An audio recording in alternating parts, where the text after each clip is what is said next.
নমস্কার দিদি, আপনাকে বলে মিটিং এর কথা বলা হয়েছিল। আমাদের কি কাজকর্ম নেই নাকি? দিদি ওরা তো ওই জিনিসটাই বোঝে না দিদি। সারাক্ষণ আপনাদের পেছনে পেছনে লেজুর হয়ে ঘুরে বেড়াতে হবে? দিদি ওরা তো ওইটাই চাইতেছে। এসআইআর নিয়ে ধর্নায় আছি, আপনার মিটিংয়ে যাবো কি করে? দারুণ দিদি দারুণ। দিদি ওদেরকে গিয়ে বলে আনতে লাগে।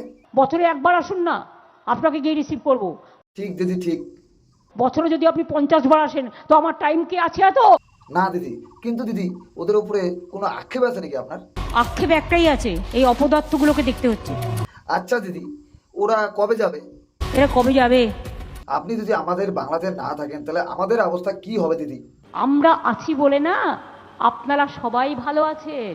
দিদি তাহলে আপনি না থাকলে ওরা তাহলে আমাদের 12টা বাজিয়ে ছাইড়ে দেবে না দিদি? দেবে একদম 12টা বাজিয়ে।